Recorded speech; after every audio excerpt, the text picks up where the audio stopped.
ይስጥልን ወደ ጄኤምኤም ቴሌቪዥን ተመልካቾቻችን ከጄኤምኤም ቴሌቪዥን የጄኤምኤም መረጃዎቻችን ወናንተም ደስበሳለን እንገኛለን በቅድሚያ ማርስ ዜናዎች የአባቶች የአንድነትና የምስጋና ጊዜ ተካሂዷል የመሪነት ጥበብ የተሰኘ መጽሐፍ ተመርቆ ለንባብ በቃ በማይናማር ታጣቂዎች እጅ የነበሩ 477 ኢትዮጵያውያን ወደ ሀገር ተመለሱ ከውጭ ሩሲያና ዩክሬን በአፋጣኝ የተኩስ አቁም ድርድር እንደሚጀምሩ ትራምፕ ተናገሩ ከመረጃዎቹ ጋር ነሱስና ያሱ አብራችሁ ቆይታደርጋለሁኝ አብራችሁኑ የአባቶች የአንድነትና የምስጋና ጊዜ ተካሄደ ከ3 ዓመት በፊት የተቋቋመው የኢትዮጵያ ወንጌላውያን አባቶች አገልግሎት የተለያዩ ተግባር ያከናወነ የሚገኝ ሲሆን በአመት 2 ጊዜ በአዲስ አበባ ከተማ ለ2 ቀን በሚካሄደው በዚህ ዝግጅት ላይም አባቶችን የማሳረፍ የማብላት እንዲሁም ምድሪቷን የመባረክና በሀገራዊና በወቅታዊ የቤተክርስቲያን ጉዳዮች ምክክር ይደረጋል ይህ የሁለተኛ ዙር ፕሮግራም ግንቦት 5 እና 6 2017 ዓ.ም በናዝሬት አዳማ ከተማ ሪፍት ቻል ሆቴል የተካሄደ ሲሆን የዚህን ፕሮግራም ሙሉ ወጪውን የሸፈኑት የሴንድ ሚ ግሎባል ሚሽን ኢትዮጵያ ፕሬዝዳንት በሆኑት ዶክተር አንተነ ታዬ እንደሆነ ተገልጿል በመርሃ ግብሩ ላይ አባቶቹ በሀገራዊ ጉዳይ የመከሩ ሲሆን የመፍትሄ ሐሳቦችን ለማቅረብና መንፈሳዊ አባትነት ድርሻን በመወጣት በሀገርና በቤተክርስቲያን ጉዳይ ላይ ሚናቸውን መወጣት እንዳለባቸው ተነስቷል መረጃው የኢትዮጵያ ወንጌላውያን አባቶች አገልግሎት ነው የመሪነት ጥበብ የተሰኘው መጽሐፍ በድምቀት ተመርቋል ሚካኤል ኡጋሞ እንደሚከተለው ያቀርበዋል በ22 ምዕራፎችና በ130 ገጾች የታጀበው የመሪነት ጥበብ የተሰኘው መጽሐፍ በዋሳ እልፍነሽና ገዛኝ ሪዞርት ጥሪ የተደረገላቸው የክብር እንግዶች በተገኙበት በታላቅ ተመርቋል የመጽሐፉ ደራሲ ዶክተር ነብይ አትክልት ሽታዬ የመሪነት ጥበብ የተሰኘው መጽሐፍ በመሪነት ዙሪያ የሚስተዋሉ ክፍተቶችን ለመሙላት አጋዥ መጽሐፍ መሆኑን በምረቃው ወቅት ተናግሯል መጽሐፉ ትውልድ ተሻጋሪና በተለይ በመሪነት አካባቢ ያሉ ክፍተቶችን የሚሞላ ነው መጽሐፉ የተጻፈው እንግዲህ ትልቁ ኮንቴንት ሁሉም ሰው መሪ ነው የሚል መሪ የያዘ ነው እና ሁሉ ሰው መሪ ነው ሲባል በቤተሰብ ውስጥ በስራ ተቋማት በንግድ ተቋማት በቤተክርስቲያን እንዲሁም በሀገር መሪነት ውስጥ ያሉ መሪዎች መጽሐፉን በማንበብ እግዚአብሔርን መፍራትና ሁሉ ጊዜ ወደ ውጤት ለመጓዝ በተለይ ከመለኮት ጋር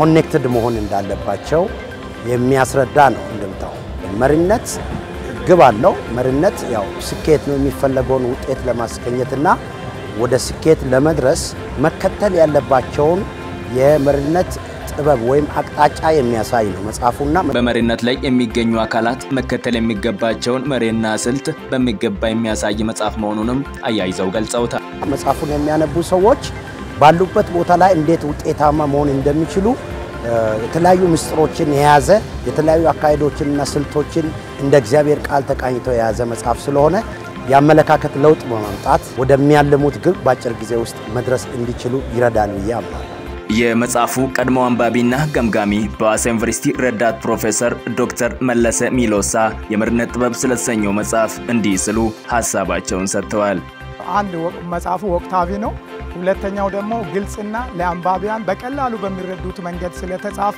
መጽሐፉ ይዘቶችም እጅግ ሰፊ ናቸው አንደኛ መንፈሳዊ መሪነትን ይዳስሳል ሁለተኛ ደግሞ የገሃዱ ዓለም መሪነት ወይም ዘመናዊ መሪነት የሚለውን ይዳስሳል እንዲሁም ከባህላዊው ደግሞ የግጭት አፈታቶች ባህልንም ደግሞ መጽሐፉ ላይ ያሰፈረ ነው ከዛም ባለፈ ደግሞ ደራሲው የራሱን የመሪነት ልምድ ያካተተበት በመሆኑ እጅግ ለምናስተምረውም ለምንማረውም መሪነትን በተግባር ለምንለማመድም ጥሩ ትምህርት ይሰጣል ብዬ እጠብቃለሁ ከቤተሰብ ጀምሮ ሁሉም ተቋሞች የሚመሩት በመሪዎች በመሆኑ በተለያየ እርከን የሚገኙ አካላት መጽሐፉን ቢያነቡ በብዙ እንደሚያተርፉ ዘማሪ ፍጹም ተናግረዋል ሀገር የሚመራው በመሪዎች ነው ቤተክርስቲያን የሚመራው በመሪዎች ነው ቤተክርስቲያንም ሆነ ቤተሰብ የሚመራው በመሪዎች ነውና ለሁሉም የመሪነት ጥበብ ያስፈልጋል መሪነት ያለ ጥበብ ባዶ ነው በየትኛው አቅጣጫ የዓለምን መንግስታት ብንመለከት በዓለም ላይ ተጽዕኖ የፈጠሩ መሪዎች በጥበብ የሚመሩ መሪዎች ናቸው አንባቢ መሪዎች ናቸው የመሪነት ጥበብ የሚል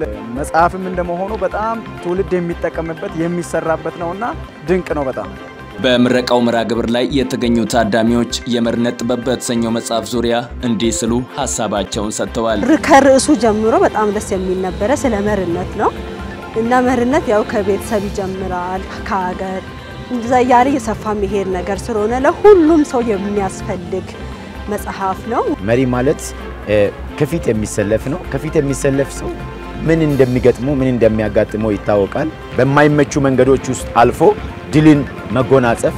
በመጨረሻም ዶክተር ነቢይ አትክልት ሽታዬ ጥሪውን አክብሮ በፕሮግራሙ የታደሙ እንግዶችን አመስግነው መራግብሩ መቋጫውን አግኝተዋል። እጅግ በጣም አድርጌ አመሰግናለሁ ለዚህ ቀን ያበቃኝ ይህንን ደግሞ አስጀምሮ ላስጨረሰኝ ለእግዚአብሔር ክብር ይሁንለት።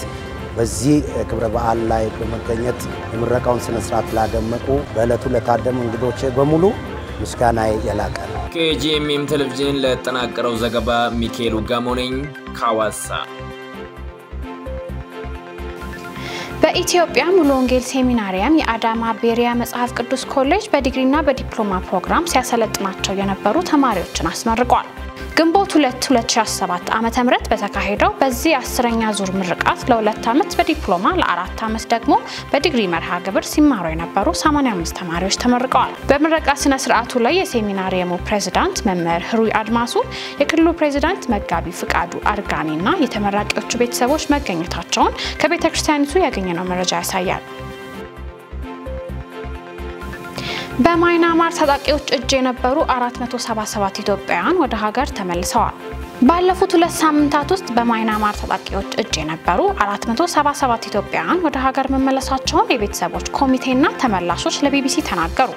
በአካባቢው የሚገኙ መንግስታዊ ያልሆኑ ድርጅቶች ለቀሪዎቹ 300 ገደማ ኢትዮጵያውያን የአውሮፕላን ትኬት የመግዛት አቅም እንደሌላቸው በመግለጻቸው ቀሪዎቹ ኢትዮጵያውያን መቼና እንዴት ሊመለሱ እንደሚችሉ እስካሁን እንዳልታወቀ ተገልጿል። ከየካቲት ጀምሮ ለ3 ወራት ዴሞክራቲክ ካረን ቤንቮለንት አርሚና ቦርደር ጋርድ ፎርስ በተባሉ ሁለት ታጣቂዎች እጅ የቆዩት ኢትዮጵያውያን ወደ ሀገር መመለስ የጀመሩት ከ2 ሳምንት በፊት ሚያዝያ 29 2007 ዓመተ ምህረት ነበር። ታይላንድ ውስጥ ጥሩ ክፍያ ያለው ስራ እንደሚያገኙ ቃል ተገብቶላቸው ከሀገር የወጡት ኢትዮጵያውያን በታጣቂዎች እጅ ከመውደቃቸው አስቀድሞ የሳይበር ወንጀል በሚፈጸምባቸው ካምፖች ውስጥ ለግዳጅ ሰራተኝነትና ለስቃይ ተዳርገው ነበር ተብሏል። ካምፖቹ የሚገኙባቸውን አካባቢዎች የሚቆጣጠሩ ታጣቂዎች የካቲት ወር ላይ ተጎጂዎችን ማስወጣት የጀመሩ ሲሆን የተወሰኑ ኢትዮጵያውያን ደግሞ አምፀው በመውጣት በታጣቂዎች እጅ ገብተዋል። ሁለቱ ታጣቂዎች ኢትዮጵያውያኑን ጨምሮ ያስወጧቸውን የተለያዩ ሀገር ዜጎች በተለያዩ ጊዜያዊ መጠለያዎች ውስጥ አስቀምጠዋቸው እንደነበር ተገልጿል። 3 ወራትን በመጠለያዎች ውስጥ የቆዩት 751 ኢትዮጵያውያን መካከል ከግማሽ በላይ በ2 ሳምንት ውስጥ የተመለሱ በህንድ ኒው ዴልሂ የሚገኘው ኤምባሲ የሀገሪቱን ዜጎች ምልሰት የሚያሳልጥ ተወካይ ወደ ሀገረ ታይላንድ መላኩን ተከትሎ ነው። ኢትዮጵያውያኑ ታይላንድ ከገቡ በኋላ አየር ማረፊያ ወደሚገኝበት ዋና ከተማዋ ባንኮክ በአውቶቡስ የተጓዙ ሲሆን ለዚህ ጉዞ በአንድ ሰው 1100 የአሜሪካን ዶላር ገደማ የሚያስፈልግ መሆኑንና ይህንን ወጪ የሸፈነው የኢትዮጵያ መንግስት መሆኑ ተገልጿል። በዚህ መንገድ ከሚያዝያ 29 እስከ ባለፈው ሳምንት ቅዳሜ ግንቦት 9 2007 ዓመተ ምህረት ድረስ 477 ኢትዮጵያውያን መመለሳቸውን የቤተሰቦች ኮሚቴ ሰብሳቢ ወይዘሮ አበበች ሲመልና ተመላሾቹ ለቢቢሲ ተናግረዋል። በውሃ ሀብት አጠቃቀም ተጽዕኖ በሚያደርሱ ኢንዱስትሪዎች ላይ ተጠያቂነትን ለማስፈን እየተሰራ ነው ተብሏል። ዳንኤል አንተነህ ዝርዝር አለው። የተፈጥሮ ሀብት ተጠቃሚ በመሆን ለብክለትና ብክነት መንስኤ የሚሆኑ አካላት ተገቢውን ክፍያ እንዲከፍሉ በማድረግ በፈቃድ ላይ የተመሰረተ የውሃ አጠቃቀም እንዲኖር ለማስቻል እየተሰራ መሆኑን የውሃና ኢነርጂ ሚኒስቴር ገልጸዋል። በሚኒስቴሩ የውሃ ሀብት አስተዳደር መሪ ስራ አስፈጻሚ የሆኑት አቶ ደበበ ደፈርሶ የከርሰ ምድር ውሃ በሂደት እያለቀ የሚሄድ እንደሆነ ተናግረው በትላልቅ ኩባንያዎች ጭምር የከርሰ ምድር ውሃ የሚያልቅ ግብዓት ተደርጎ አይወሰድም ብለዋል። የከርሰ ምድር ውሃ ጉዳይን በተመለከተም ግንዛቤና አቅም የመፍጠር ስራ መሰራት እንደሚያስፈልግም ገልጸዋል። ሀገሪቱ ያላትን የውሃ ሀብት ከብክነትና ብክለት ለመከላከል የሚያስችል አሰራር ተዘርግቶ ወደ ተግባር መግባቱንና ተጠቃሚ አካላት በተጠያቂነት እንዲጠቀሙ ለማስቻል እየተሰራ መሆኑንም ተናግረዋል። የተፈጥሮ ሀብት ተጠቃሚ በመሆን ለብክለትና ብክለት መንስኤ የሚሆኑ አካላት ተገቢውን ክፍያ እንዲከፍሉ በማድረግ በፈቃድ ላይ የተመሰረተ የውሃ አጠቃቀም እንዲኖር ለማስቻል እየተሰራ መሆኑንም አብራርተዋል። የጂኤምኤም መረጃዎቻችን ወደናንተ መድረሳቸውን ቀጥለዋል። አሁን ደግሞ ከውጭ ያገኘናቸው መረጃዎች እናልፋለን። ብሪታንያ ከአውሮፓ ህብረት ጋር የንግድና የመከላከያ ግንኙነቷን እንደገና ለመጀመር ተዘጋጅታለች ተባለ። ብሪታንያ ሰኞ ዕለት ከብሬግዚት በኋላ ከአውሮፓ ህብረት ጋር በጣም አስፈላጊ የሆነውን ግንኙነት እንደገና ለመጀመር ለመስማማት ተዘጋጅታለች። ይህም ኢኮኖሚውንና የሀገሪቱን ደህንነት ለማሳደግ በንግድና በመከላከያ ላይ የበለጠ ትብብር የሚደረስበት ነው ተብሏል። በአውሮፓ ህብረት ውስጥ መቆየቱን የደገፉት ጠቅላይ ሚኒስትር ኬር ስታርመር የንግድ አለመግባባቶችን ማቃለልና ለብሪታንያን ተጨባጭ ጥቅሞችን ማስገኘት ከብሬግዚት ዘመቻ አራማጁ ኒጄል ፋራጌ በለንደን በተካሄደው ስብሰባ የአውሮፓ ህብረትን መቀራረብ ሲስማሙ ቀድሞ ከተናገሩት የተለየ ሆኖ ቀርቧል። በጉጉት የምንጠባበቅበት ጊዜ ነው። ከቆየ ፖለቲካዊ ትግሎች ለመራቅና የብሪታንያ ህዝቦችን ህይወት የሚያሻሽሉ ምክንያታዊና ተግባራዊ መፍትሄዎችን ለማግኘት ሲሉ ስታርመር በኤክስ ገጻቸው ላይ አጋርተዋል።